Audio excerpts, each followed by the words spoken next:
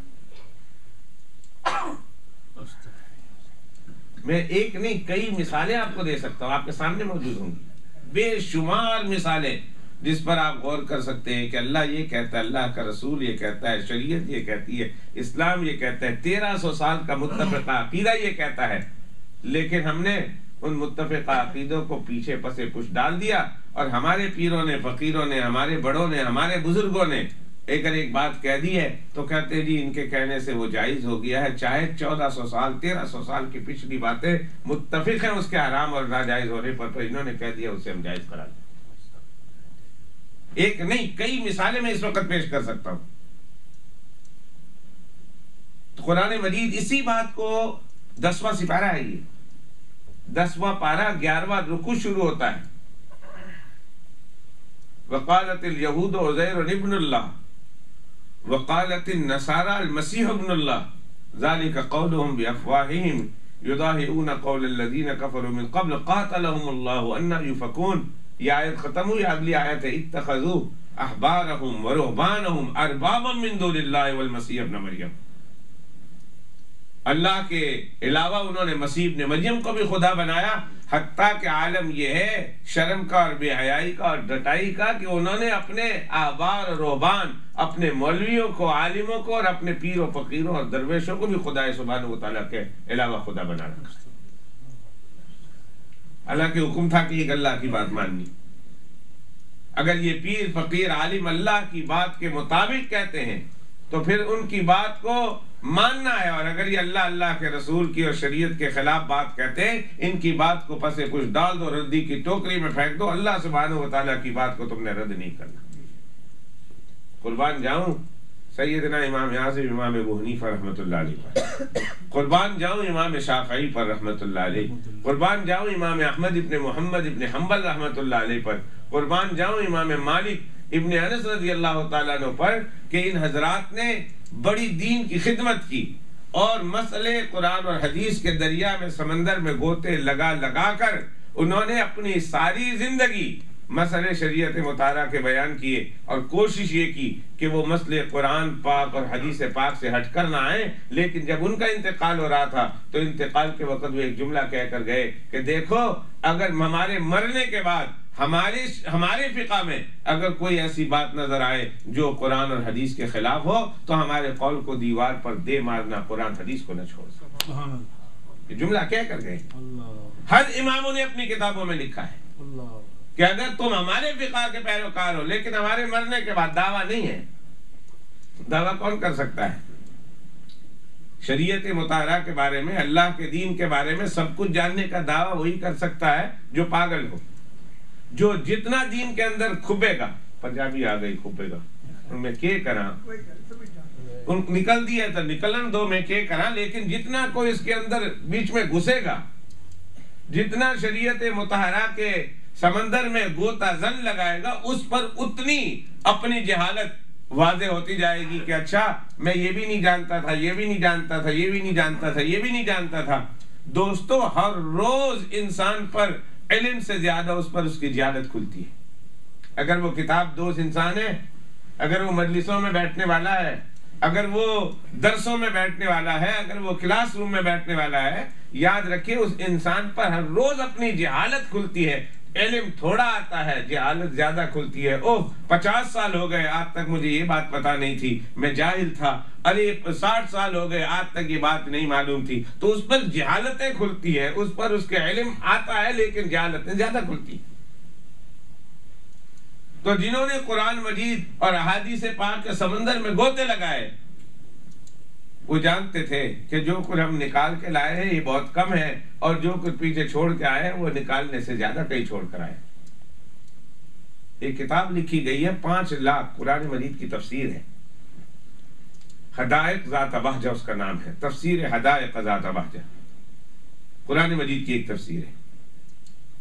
ایک بزرگ نے لکھی اور اس کے 5 لاکھ صفحات ہے، 500,000 صفحات پر مشتمل قرآن مجید کی تفسیر ہے۔ اور یہ آج کل کا زمانہ نہیں ہے، کمپیوٹر کا زمانہ، ہاتھ سے لکھی ہے۔ 5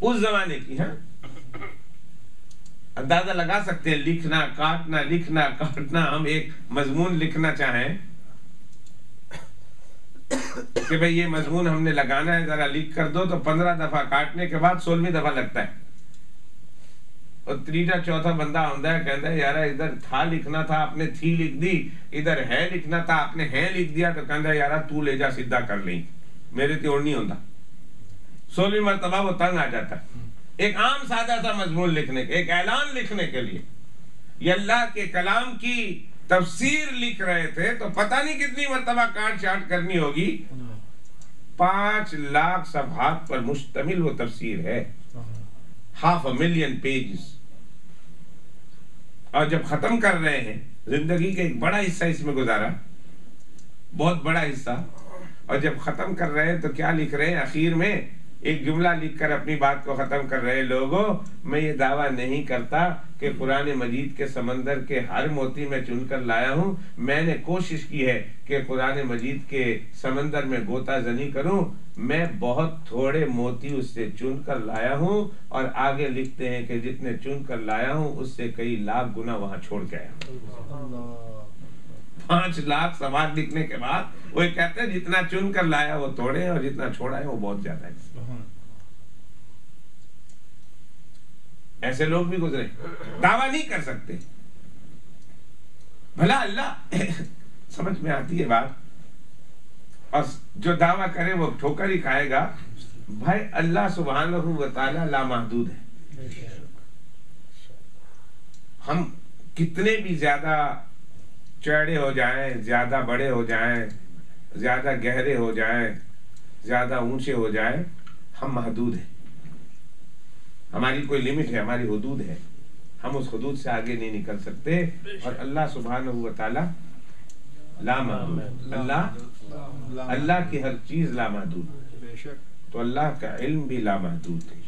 اللہ کا علم بھی، اور ظاہر ہے کہ ایک محدود انسان لامحدود علم کا احاطہ کیسے کر سکتا ہے. تو انسان دعویٰ اگر کرے نا کہ میں سب کچھ جانتا ہوں، اس سے بڑا جاہل کوئی نہیں. کہتے ہیں کہ ایک زمانے میں مینا میں لکھا ہے کتاب میں واقعہ، ایک زمانے میں مینا میں ایک عالم بیٹھ گئے، اور بیٹھنے کے بعد انہوں نے کہا لوگوں جو مسئلہ ہے پوچھنا ہے پوچھو، میں سب کا جواب دوں گا. ان کا کہنے کا مطلب یہ تھا کہ حج کے متعلق جو سوال پوچھنا ہے پوچھ لو. تو پر انہوں نے جس انداز سے کہا نا، وہ ایک انداز عام تھا کہ جو سوال کرنا ہے کر لو، میں سب کا جواب دوں گا. ایک بندہ ادھر کھڑا تھا، وہ کھڑا ہو گیا، اس نے کہا آدم علیہ السلام نے کتنے حج کیے؟ انہوں نے کہہ دیا 300 حج کیے، 400 کیے، اس میں سے اتنے پیدل تھے، اتنے یہ تھے، جتنا کہا سب ٹھیک تھا. انہوں نے کہا چلو یہ بات تو ٹھیک تھی، بتاؤ پہلے حج میں کس نے آدم علیہ السلام کے بال کاٹے؟ اس نے کہا پہلے حج میں آدم علیہ السلام کے بال کاٹنے والے کا نام بتاؤ، حجام کا نام. انہوں نے کہا وہ تو پتا نہیں. انہوں نے کہا پھر تو کہتا تھا جو پوچھو گے بتاؤں گا. تو بات یہ کرنی ہے کہ دعویٰ کوئی نہیں کر سکتا، اس لیے کہ اللہ کا دین ایک ناپائیدار بحر ناپائیدار سمندر ہے جس کا کوئی کنارہ نہیں، نہ چوڑائی میں نہ گہرائی میں. کون اس کو احاطہ کر سکتا ہے؟ تو امام صاحب چاروں امام جب انتقال فرما رہے ہیں، اپنی فقہ ترتیب دے رہے ہیں، تو بارہا انہوں نے یہ جملہ کہا کہ دیکھو اگر ہم نے اپنی کوشش کی ہے، اگر ہمارے مرنے کے بعد کہیں سے تمہیں ہماری باتوں کے خلاف کوئی صحیح حدیث مل جائے یا اللہ کا کوئی کلام مل جائے، تو ہماری بات یہ کہہ کر کہ ابو حنیفہ نے کہا ہے اس کو قبول کرتے، اس کے ساتھ ایسا چمٹے رہنا کہ حدیث پاک کو چھوڑ دو، ایسا مت کرنا، بلکہ ہماری باتوں کو چھوڑ دینا، حدیث پاک پکڑ لینا. تو جب امام یہ کہہ رہے ہیں تو پھر عام لوگوں کا کیا حال ہوگا؟ جب بڑے بڑے عالم یہ کہہ رہے ہیں تو عوام الناس کا کیا حال ہوگا؟ وہ کیسے دعویٰ کر سکتے ہیں؟ تو خیر میں یہ کہہ رہا تھا کہ خنزیر کے گوشت کے بارے میں، کہ خنزیر کا گوشت یہودیوں کے یہاں بھی ان کی کتابوں میں بھی حرام، انجیل میں بھی، عیسائی اور نصرانیوں کی مقدس کتاب میں بھی حرام۔ یہودی تو آج فتویٰ بھی یہی دیتے نہیں کھا سکتے، عیسائیوں کے یہاں متعدد وجوہات ہیں، ان کے بڑوں نے، ان کے پادریوں نے اپنے اپنے زمانے میں حلال کو حرام اور حرام کو حلال قرار دیا، اب اس کی وجہ سے ان کی کتاب مقدس کا وجود صرف تبرک کے طور پر یا تقدس کے طور پر اگر وہ بھی ہے تو باقی رہ گیا، ورنہ وہ تقدس اور تبرک بھی ان کے یہاں نہیں ہے۔ کسی عیسائی کو دیکھا آپ نے کہ اس نے کتاب مقدس کا تقدس بھی کیا ہو اور تبرک بھی کیا ہو؟ اب تو وہ ان کی کتابیں زمین پر پڑی رہتی ہے، بنوں میں پھرتی ہے، کہاں کہاں پڑی رہتی ہے، اب تو ان کے یہاں تقدس اور تبرک کے طور پر بھی نہیں رہا، لیکن اس کے اندر جو احکام ہے وہ احکام کو براہ راست کتاب سے لینے کی ان کو اب کوئی حیثیت باقی نہیں رہی۔ وہ تو اپنے پریسٹوں کو دیکھتے ہیں، اپنے پادریوں کو دیکھتے ہیں، اپنے پوپوں کو دیکھتے ہیں، وہ جس چیز کو حلال قرار دے حلال ہو جاتی ہے، جس کو حرام قرار دے حرام ہو جاتی ہے۔ اسی کو قرآن مجید نے کہا۔ لیکن ہمارے یہاں الحمدللہ خنزیر کا گوشت آج بھی حرام ہے۔ پہلے دن بھی ہم نے کہا حرام، اللہ سبحانہ و تعالیٰ کا کلام کہتا ہے حرام، اور آج بھی ہم حرام کہہ رہے ہیں، اور انشاءاللہ قیامت تک کی صبح کے لیے علماء حق اسے حرام کہتے رہے گے۔ کبھی وہ وقت نہیں آئے گا۔ ہاں کچھ جاہل ایسے بھی آئے ہیں۔ ایک پاکستان میں ایک مجدد اٹھا ہے، اس نے کہا خنزیر کا گوشت علماء کو چاہیے اب حلال قرار دے، خنزیر کا گوشت اب علماء کو چاہیے، مسلمان کہلاتا اپنے آپ کو، کہا اجتہاد کرو، علماء کی تنظیم بلاؤ اور کہا خنزیر کا گوشت حلال قرار دے۔ انہوں نے کہا کیوں؟ انہوں نے کہا اس لیے کہ پہلے زمانے کے خنزیر تو گو وغیرہ کھاتے تھے، آج کل تو ان کو دانہ وغیرہ ڈالتے ہیں، گھاس وغیرہ ڈالتے ہیں، اس لیے آج کل کے خنزیر حلال ہونے چاہیے۔ اِنَّا لِلَّهِ، کھانا الگ چیز ہے، عمل الگ چیز ہے۔ ایک آدمی زبان سے کہتا رہے 15 دفعہ کہ بھائی میں خنزیر کا گوشت حرام کہتا ہوں اور کھائے، وہ اس کے اپنے عملی غلطی ہے، لیکن عام مسلمانوں میں کوئی مسلمان آپ کو ایسا نہیں ملے گا جو یہ کہتا ہو خنزیر حلال ہے۔ وہ حرام سمجھتا ہے، کھانا الگ چیز ہے، حرام سمجھتا ہے، لیکن مسئلہ اب کیا آیا؟ مسئلہ یہ آیا ہے کہ خنزیر کے گوشت کو حلال قرار دینے کی کوشش کی جا رہی ہے، کہ اس کو حلال قرار دو، کہ پہلے حرام تھا اس کی وجہ کچھ اور تھی، اب حلال ہے اس کی وجہ کچھ اور ہے۔ ہمارے بزرگوں نے ایک واقعہ لکھا کہ ایک شخص بڑا زبردست گویہ تھا، بہت اچھا گاتا تھا، وہ عرب میں گیا تو اس نے عرب میں کسی عربی کو گویے کو گاتے ہوئے سنا تو بڑے پھٹے پرانے سسٹم کے بغیر گا رہا تھا، گلا اس کا بیٹھا ہوا تھا میری طرح، بانسری اس کی ٹوٹی ہوئی تھی اور اس کی آواز کوے کی طرح بلکہ سمجھو میری طرح تھی، سریلی، کوئی سر نہیں، کوئی محبت نہیں، کوئی مٹھاس نہیں، کوے کی طرح اس کی آواز تھی۔ وہ گا رہا تھا، جب وہ گا رہا تھا تو وہ یہ جو گویہ تھا بڑا پہنچا ہوا گویہ، اس نے جب سنا نا تو سن کر کہا کہ ہاں اسی وجہ سے رسول اللہ صلی اللہ علیہ وسلم نے گانا حرام قرار دیا، جب مجھ سے سن لیتے تو شاید حلال قرار دیتے۔ کہتے ہیں ایسے لوگوں کا سن کر رسول اللہ صلی اللہ علیہ وسلم نے شاید حرام قرار دیا، میرا سن لیتے تو حلال قرار دیتے، ایسے تو واقعی حرام ہونا چاہیے، کاش میں ہوتا، میں سنا تھا تو گانا حلال ہو جاتا۔ فَإِنَّا لِلَّهِ وَإِنَّا إِلَيْهِ رَاجِعُونَ۔ بات یہ کرنے کی ہے کہ بھئی اب حرام کو بھی حلال کرنے کی کوشش کی جا رہی ہے، لیکن الحمدللہ مسلمانوں کی اکثریت پہلے دن سے بھی خنزیر کو حرام سمجھتی ہے اور آج بھی حرام سمجھتی ہے، اور انشاءاللہ قیامت تک کی صبح کے لیے حرام سمجھتی رہے گی۔ جب تک مسلمانوں کا قرآن پر ایمان ہے اور ان چیلنج ایمان ہے، بلا کسی تشکیک کے، بلا کسی تردد کے ایمان اور یقین قرآن پاک پر، تو قرآن پاک کی آیت ہے انما حرم علیکم المیتۃ والدم ولحم الخنزیر، یا حرمت علیکم المیتۃ والدم ولحم الخنزیر، جب تک پڑھی جائے گی انشاءاللہ ثم انشاءاللہ خنزیر کو حرام سمجھا جاتا رہے گا۔ لیکن حرام کیوں ہے؟ حرام تو اللہ پاک نے قرار دیا، لیکن حرام کیوں ہے؟ 1400 سال سے اس خنزیر کے حرام ہونے کی علت اور وجہ علماء کرام بیان کرتے ہیں۔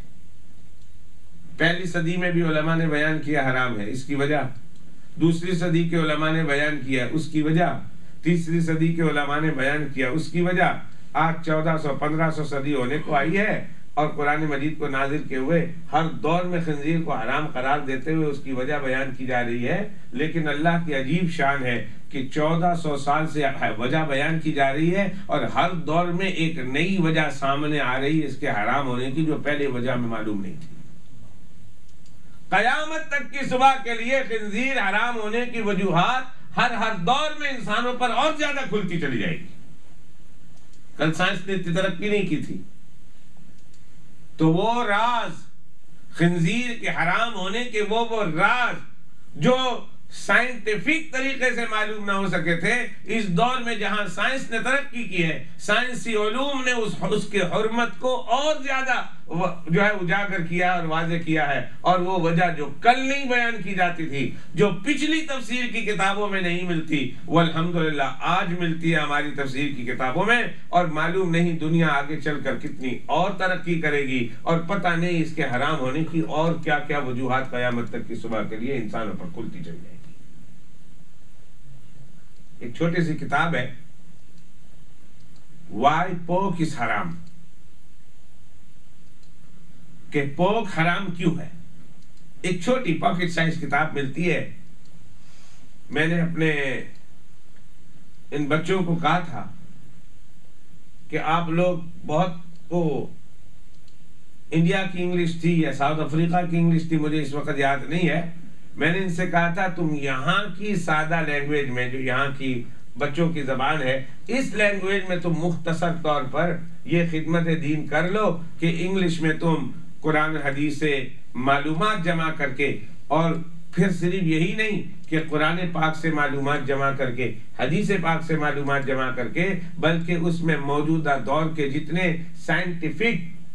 سائنسدان ہیں، اور ان سائنسدانوں نے پوک کے گوشت کو اور خنزیر کے گوشت کو نہ کھانے کی کیا کیا وجوہات بیان کی ہے، ان کو بھی اس کتاب کے اندر تم جمع کر کے اس کتاب کو چھوٹی سی پاکٹ سائز کی شکل میں لکھ دو۔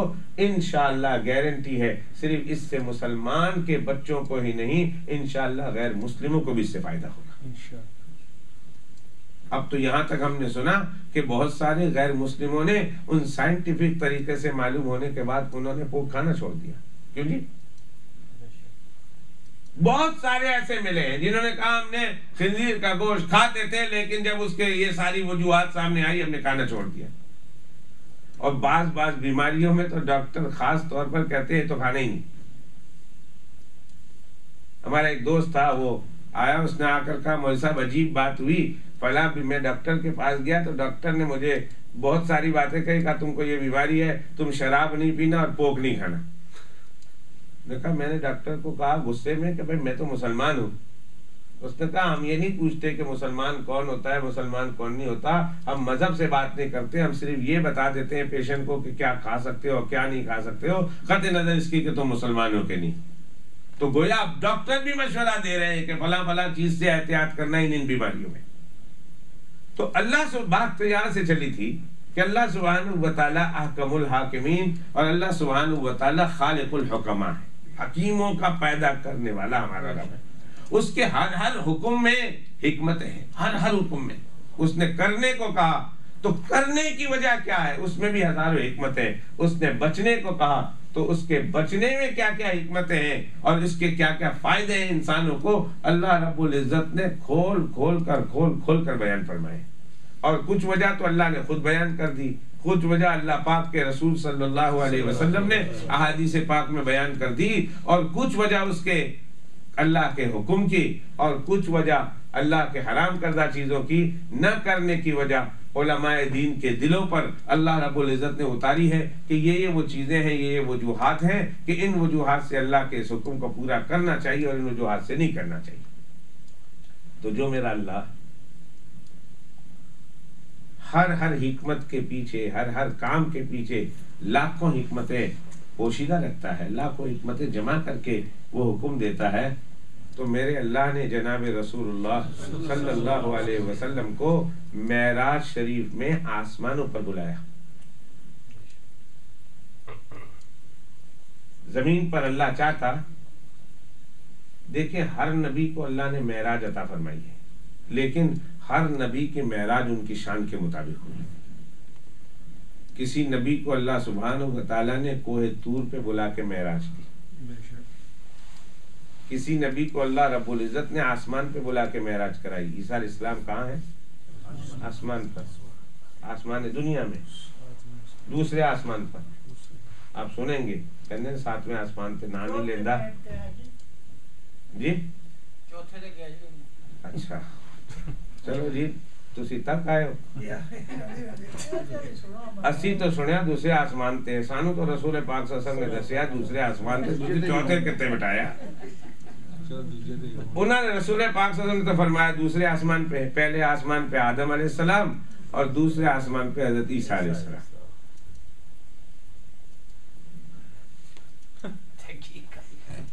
نہ دی نوی تحقیق ہے دی پتہ نہیں کتنے ملاقات، خیر کوئی بات نہیں، سائنسی دور ہے، ترقی کا زمانہ ہے، ہو سکتا ہے انہوں نے کوئی اللہ پاک نے انہوں نے دکھایا ہوئے دا انج، انہوں نے پڑھ لیا ہوئے دا انج، دو دو جمع کر لیا بن دیا، خیر کوئی گل نہیں۔ تسی چار آکھیا اتھے ساڑھے نیڑے ایک بندہ بیٹھا ہو کہنا ساتویں آسمان پہ نہ نہیں لیا میں دویاں دا نہیں لیا تاکہ انہوں نے پتہ ہی نہیں لگے کیڑا اتنی تحقیق کی ہے، پر الحمدللہ اتنی خوشی ہے سننے والوں کو پتہ چل جائے گا ساڑھے یہاں محققین زندہ ہیں، تحقیق کرنے والے ہمارے یہاں بھی زندہ ہیں الحمدللہ، دنیا محققین سے خالی نہیں۔ اگر محمد بلال مر گیا تو کوئی وجہ موجود نہیں ہے رونے کی، انشاءاللہ ہو جائے موجود نہیں، امت کی رہنمائی کر دیں گے انشاءاللہ۔ تو خیر میں کہہ رہا تھا اللہ نے عیسیٰ علیہ السلام کو آسمانوں میں بٹھایا ہے، وہاں حضرت عیسیٰ علیہ السلام کو آسمانوں میں لے گئے، یہ ان کی معراج۔ حضرت موسیٰ علیہ السلام کو کوہ طور پہ بلایا، یہ ان کی معراج۔ حضرت یونس علیہ السلام کو مچھلی کے پیٹ میں لے گئے، یہ ان کی معراج۔ حضرت زکریا علیہ السلام کو آرے کے نیچے لٹا کر آرا اوپر سے چلوا دیا، یہ ان کی معراج۔ حضرت ابراہیم علیہ السلام کو آتش نمرود میں بٹھایا، یہ ان کی معراج۔ حضرت نوح علیہ السلام کو کشتی نوح میں بٹھایا، یہ ان کی معراج ہے۔ اور اللہ نے ایک معراج آمنہ کے در یتیم، امام الانبیاء والمرسلین، احمد مجتبی محمد مصطفیٰ صاحب لولاک جناب محمد الرسول اللہ صلی اللہ علیہ وسلم کو عرش معلیٰ پہ بلایا، یہ ان کی معراج۔ دیکھیے ایک بات کہہ دوں کہ عرش معلیٰ سے اونچے آگے کچھ نہیں ہے، اور اگر ہے تو کسی کو معلوم نہیں سوائے اللہ کے۔ ایک عرش معلیٰ، عرش تک جا کے عرش کے نیچے سارا جہاں ہے، اوپر کا جہاں کسی نے نہیں دیکھا، اس کے بارے میں کسی کو کوئی علم نہیں ماں سوائے اللہ کے۔ لیکن تحت الثری سے لے کر ساتوں زمین اور اس کے نیچے، اس کو کہتے ہیں تحت الثری، تحت الثری سے لے کر فوق الثریا اور عرش معلیٰ تک، یہ ساری ایک مخلوق ہے، اللہ نے عرش کے نیچے ساری مخلوق بنائی ہے۔ ایک بات یہاں کہتا چلوں، شاید آپ لوگوں کو پھر مجھے یاد نہ آئے اور آپ لوگوں نے سنی نہ ہو، یا سن لیں تو دوبارہ تازہ ہو جائے، وہ یہ ہے کہ اللہ سبحانہ و تعالی اپنے محبوب جناب محمد الرسول اللہ صلی اللہ علیہ وسلم کو عرش معلیٰ تک لے جاتے ہیں، اور اس سے آگے کوئی مخلوق نہیں، ساری مخلوق عرش معلیٰ سے نیچے۔ اتنے اوپر لے جانے کی ایک حکمت یہ بھی ہے کہ میرے محبوب جہاں تک میری خدائی ہے وہاں تک تیری مصطفائی اور ختم نبوت،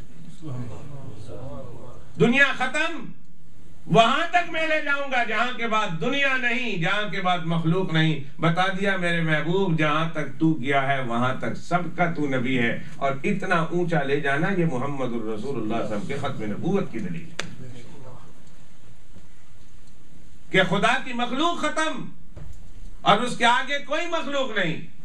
تو محبوب جہاں تک تجھے سیر کرائی ہے وہاں تک جتنے بھی رہنے والے ہیں ان تمام کے تمام انسانوں کا، تمام کے تمام مخلوقات کا تو نبی ہے، اور اس کے آگے جہاں کوئی نہیں، اس کے بعد جس طرح اس کے آگے جہاں کوئی نہیں، اس طرح تیرے بعد خدا کا نبی کوئی نہیں۔ تو اللہ پاک لے گئے آسمانوں میں، ساتویں آسمان سے آگے سدرۃ المنتہا، اور سدرۃ المنتہا سے آگے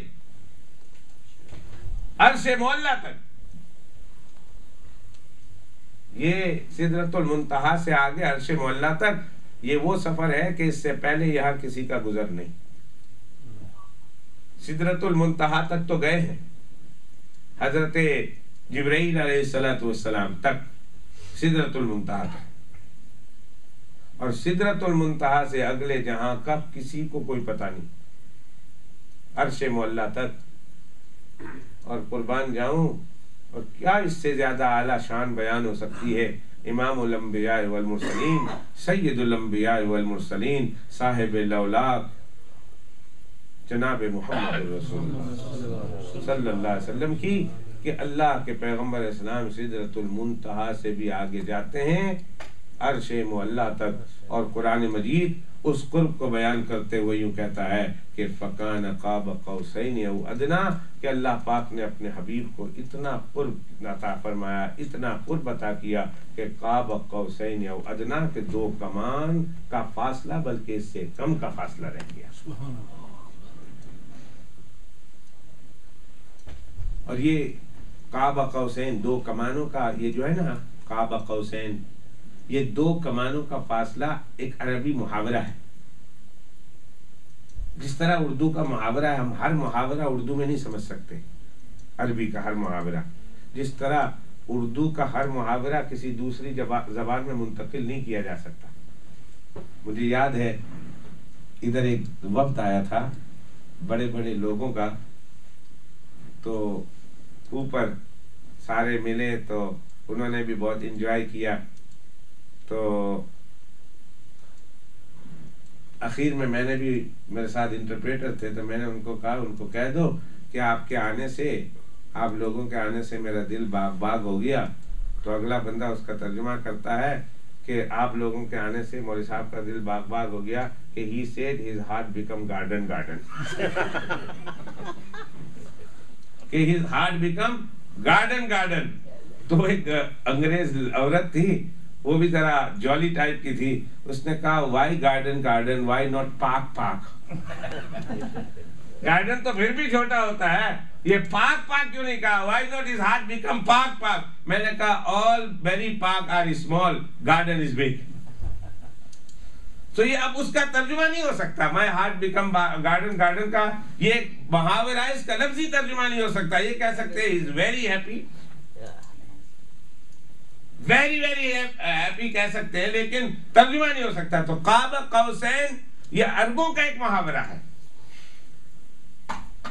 کہ ہر ایک کے پاس کمان ہوتی ہے، اور جب کوئی دو دوست ایک دوست سے ملتا ہے تو ایک کے کمان کی نوک دوسرے کی کمان کی نوک کے ساتھ جوڑتا ہے، اور دونوں کی ایک طرح کی کمان جوڑتی ہے، تو اس کو کہتے ہیں قاب قوسین، کہ یہ دو کمانوں کا بھی کم فاصلہ رہ گیا ہے، یہ دوست ایک دوسرے کے اتنے قریب ہو گئے ہیں. اللہ رب العزت نے اس کو تعبیر کرتے ہوئے انسان کو سمجھانے کے لیے کہا کہ میں نے اپنے حبیب و محبوب حضرت محمد الرسول اللہ کو اپنا اتنا قرب عطا کیا. جس طرح تم دنیا میں قریب کو کہتے ہو قاب قوسین، اللہ فرماتے ہیں فکان قاب قوسین او ادنا، دو دوست اتنے قریب نہیں ہوتے جتنا میرا محبوب مجھ سے قریب ہو. تو دوست اتنے قریب نہیں. تو یہ وہ رستہ ہے کہ اس رستے پر اللہ سبحانہ و تعالیٰ کے حبیب و محبوب کے علاوہ کوئی نہیں چلا آج تک، اور نہ قیامت تک کی صبح کے لیے کوئی چلنے والا ہے. تو یہ اتنا لمبا سفر کہ یہاں سے اٹھایا اور آسمانوں پر لے گئے، اور آسمانوں سے، ہر آسمان سے دوسرے سے تیسرے سے چوتھے سے پانچویں سے چھٹے سے ساتویں، اور آگے سدرۃ المنتہا، اور سدرۃ المنتہا سے آگے عرش معلیٰ تک اللہ سبحانہ و تعالیٰ نے یہ سفر معراج کا جناب رسول اللہ صلی اللہ علیہ وسلم کو کیوں کرایا؟ اس کے پیچھے راز کیا ہے؟ یہ بات کل شروع کی تھی، اور میں آج بطور تمہید کے یہ بات بتلا چکا ہوں کہ اللہ کا ہر فعل حکمت سے بھرا ہوا ہوتا ہے. بے شک کوئی اللہ کا عمل حکمت سے خالی نہیں، اور اللہ کے ایک ایک عمل ہزاروں حکمتوں سے، ہزاروں ریزن سے بھرا ہوا ہوتا ہے. تو علماء کرام نے اس کی کچھ وجوہات بیان کی. کہ زمین پر اللہ نے اپنے حبیب و محبوب حضرت محمد الرسول اللہ صلی اللہ علیہ وسلم کو معراج نہیں کرائی، آسمانوں پر کیوں بلایا؟ ایک وجہ آج کی مجلس میں بیان کر دیتا ہوں، وجہ تو بہت ساری ہیں اور جی چاہتا ہے، اور ہر وجہ اللہ کے عاشقوں نے اور اللہ کے محبوب کے عاشقوں نے ہر دور میں بیان کی ہے اور عشق و محبت کے مستی میں ڈوب کر بیان کی ہے، اور میں پک اینڈ چوز نہیں کر سکتا کہ میں اس کو ہی بیان کروں اور اس کو چھوڑ دوں، اس کو بیان کروں اس کو چھوڑ دوں، اس لیے کہ اللہ کے حبیب کے محبوبوں نے عشق و محبت میں ڈوب کر ان وجوہات کو بیان کیا ہے، اور واقعی ہر وجہ ایسی ہے کہ اس کو بیان کیا جائے، لیکن اس کے لیے وقت درکار ہے۔ مختصر طور پر چند وجوہات میں آپ کی گوش گزار کروں گا مختلف مجلسوں میں۔ آج کی مجلس میں یہ سمجھ لیجئے کہ ایک وجہ تو یہ ہے کہ میرے اور آپ کے آقا جناب محمد الرسول اللہ صلی اللہ علیہ وسلم صرف فرشیوں کے نبی نہیں، صرف فرش پر رہنے والوں کے نبی نہیں، صرف انسانوں کے نبی نہیں۔ میرے آقا اللہ کی ہر مخلوق کے نبی ہیں، اور اللہ کی ہر مخلوق جہاں جہاں بستی ہے، چاہے دنیا نے اس کو ڈسکور کیا ہو، چاہے ابھی ڈسکور کرنا باقی ہو، ڈسکور کر لیا ہو کہ کہاں کہاں کون سی مخلوق بستی ہے، اور اللہ کی مخلوق نے ابھی ڈسکور کرنا باقی ہو کہ کہاں کہاں بستی ہے، لیکن جہاں جہاں اللہ کی مخلوق بستی ہے وہاں وہاں کے ہمارے نبی ہیں، ان کے بھی نبی ہیں، محمد الرسول اللہ صلی اللہ علیہ وسلم وہاں کے بھی نبی ہیں۔ تو صرف فرشیوں کے، زمین پر رہنے والوں کے نبی نہیں، صرف انسانوں کے نبی نہیں، صرف نوریوں کے نبی نہیں، صرف خاکیوں کے نبی نہیں، صرف ناریوں کے نبی نہیں، اللہ کی ہر مخلوق کے نبی ہیں۔ تو جب جناب رسول اللہ صلی اللہ علیہ وسلم فرشیوں کے نبی ہوئے تو اللہ کے پیغمبر اسلام عرشیوں کے بھی نبی ہوئے، اوپر آسمان والوں کے بھی رہنے والوں کے نبی ہوئے ہیں۔ تو اللہ سبحانہ و تعالیٰ کے حکمت نے یہ چاہا، اللہ کی قدرت نے یہ چاہا کہ جہاں فرش کے رہنے والے محمد الرسول اللہ صلی اللہ علیہ وسلم کی نبوت کا اقرار کریں، اللہ کے پیغمبر علیہ الصلاۃ والسلام سے ملاقات کریں، اور اللہ کے پیغمبر علیہ الصلاۃ والسلام کی زیارت کریں، اور اللہ کے پیغمبر اسلام کا دیدار کریں، وہاں اللہ کی حکمت نے یہ بھی چاہا کہ عرشیوں کے لیے کہ جن کا ڈیرا آسمانوں میں ہے، ان کے لیے بھی جناب رسول اللہ صلی اللہ علیہ وسلم کی زیارت کو آسان بنایا جائے۔ یہی وجہ ہے کہ اللہ سبحانہ و تعالیٰ میرے آقا کو آسمانوں پر لے گئے، اور ہر آسمان کے ہر فرشتے نے جناب محمد الرسول اللہ صلی اللہ علیہ وسلم کے ساتھ ملاقات کی۔ اللہ کے پیغمبر اسلام کا نہ صرف دیدار کیا بلکہ اللہ کے پیغمبر اسلام سے ملاقات بھی کی۔ اور اللہ کے پیغمبر اسلام فرماتے ہیں جب ہر فرشتہ ملتا تھا تو ہنستا تھا مسکرا کر، میرے لیے مصافحہ کرتا تھا، مسکراتا تھا، اور ایک فرشتہ میری ملاقات ہوئی جو مسکرایا نہیں۔ میں نے جبرائیل سے پوچھا ہے جبرائیل یہ کون ہے؟ کیا ان کو میرے آنے کی خوشی نہیں ہے؟ یا یہ مسکراتے کیوں نہیں؟ جبرائیل علیہ السلام نے فرمایا کہ یا رسول اللہ صلی اللہ علیہ وسلم، آسمان کے بہت سارے فرشتے ایسے ہیں کہ جب سے خدا نے ان کو پیدا کیا ہے کبھی انہوں نے ان کو مسکراتے ہوئے نہیں دیکھا۔ نے کہا اس کی وجہ یہ کون ہے اور اس کی وجہ کیا ہے؟ کہا کہ یہ جہنم کے داروغہ ہیں، مالک، جہنم کے دروازے کے دربان ہیں، مالک ہیں۔ جس دن سے انہوں نے جہنم کو دیکھ لیا ہے اس کے بعد سے کبھی اس کے ہونٹوں پر کسی نے ہنسی نہیں دیکھی۔ اگر یہ ہنستے اس کے بعد تو یا رسول اللہ صرف آپ کے لیے ہنستے، لیکن ان آپ کے لیے بھی نہیں ہنسے، یہ کسی کے لیے ہنسنے والے بھی نہیں۔ تو ایک وجہ آج کی مجلس میں نے بیان کی واقعہ معراج کے اوپر لے جانے کی، کہ اللہ چاہتے تو زمین پر بھی کرا سکتے تھے، لیکن اللہ آسمانوں میں لے گئے جناب رسول اللہ صلی اللہ علیہ وسلم کو. اس کے پیچھے کوئی راز تو ہزاروں ہیں، لیکن چند رازوں پر، چند حکمتوں پر، چند مصلحتوں پر ہم بات کرنا چاہتے ہیں اور بات کریں گے. تو آج کی مجلس میں میں نے ایک حکمت، ایک راز، ایک وجہ اور ایک علت اور ایک ریزن بیان کیا ہے اللہ کے پیغمبر صلی اللہ علیہ وسلم کو آسمانوں پر لے جانے کا. احمد ابن حسن الشاکر المصری رحمت اللہ علیہ ایک بہت بڑے مورخ گزرے ہیں. مصر کے تھے المصری، جب میں نے کہا بہت بڑے مورخ اور سیرت نگار اور تاریخ نگار گزرے ہیں. انہوں نے واقعہ معراج کو بھی اپنی کتاب میں لکھا، اور لکھتے لکھتے انہوں نے بھی ایک وجہ، حکمت، ایک مصلحت، ایک علت، ایک ریزن انہوں نے بھی بیان کیا ہے. جی چاہتا تھا کہ آج کی مجلس میں اس دوسری حکمت کو بھی بیان کروں، لیکن آپ لوگوں کی نظر اب مجھ پر بجائے گھڑی پر زیادہ ہے، اس لیے میں گھڑی پر میں بھی اپنی نظر کر لیتا ہوں جو بہت دیر سے چرائی تھی. اللہ نے چاہا تو کل کی مجلس میں انشاءاللہ تعالی اس کے متعلق اور واقعہ معراج سے اور مزید باتیں کل کی مجلس میں بیان کی جائے گی. اللہ سبحانہ و تعالی آپ حضرات کو حاضری کی توفیق عطا فرمائے. سننا کل انشاءاللہ رات معراج کی ہے، اور معراج کی رات میں کچھ کام کیا جاتا ہے اور پرسوں روزہ رکھا جاتا ہے یا نہیں، یہ چند مسئلے بھی ہیں جو کل کی رات بیان کر ہی دینے ہیں. اللہ نے چاہا تو کل کی مجلس میں، جمعہ بھی ہے، کل کی شام کی مجلس ہے، اس میں بھی اس کے حوالے سے کچھ پیش کروں گا. وآخر دعوانا الحمدللہ رب العالمین.